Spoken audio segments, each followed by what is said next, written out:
Ara, ara PC mamay. Ara din kay kusog na bang sugdo. Human sa nasinating lapad nga pagbaha sa nakalabay nga semana, gipanglantawan nga sa mosunod nga mga buwan, makasinati pa og pag-uwan ang Sugbo. Hinungdan nga mihimo og lakang si Cebu City Mayor Nestor Archibal aron makapangandam ang dakbayan sa susamang senaryo. Gipanglantawan nga moabot sa napo pa ka bagyo ang hayan mosulod sa Philippine Area of Responsibility hangtod matapos ang tuig.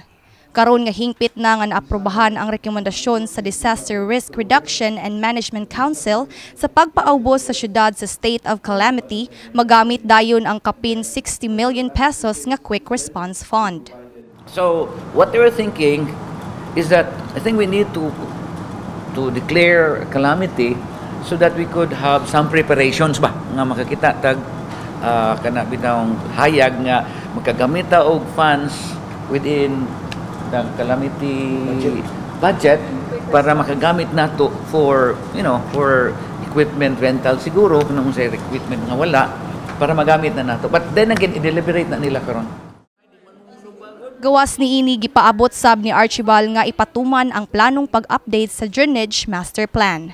Gitinguha nga ang tanang barangay muumol og mga proyekto nga align sa master plan aron malikayan ang isolated nga drainage works nga maoy hinungdan sa pagbaha.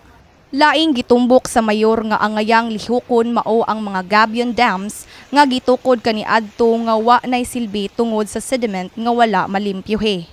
Tinguha nga ipahigayon ang manual desilting samtang wala pay kaugalingong ekipo ang syudad. Gitinguha sab ni Archibal nga masolusyonan na ang problema sa basura nga maoy nag-unang hinungdan sa pagbaha. Iyang buot sugdan ang striktong pagpatuman sa waste segregation sulod sa City Hall. Asoy sa mayor nga dako og ikatabang ang husto nga pag-segregate sa basura sa lapad nga suliran sa pagbaha sa syudad.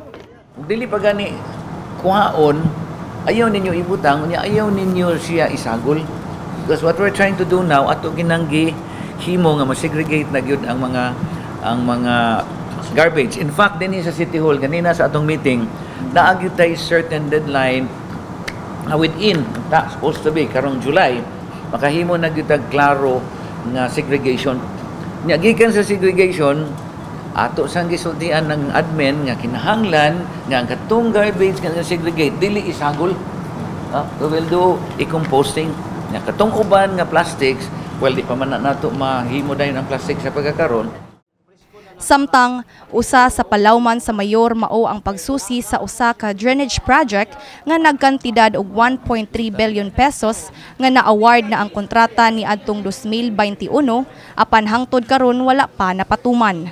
Kapin 199 million pesos na ang nabayad sa kontraktor, hinungdan nga gipasusi karon sa City Legal Office ang legalidad ug kahimtang sa proyekto. Kini si Jeanette Arenque, HNUcom intern alang sa MyTV Cebu.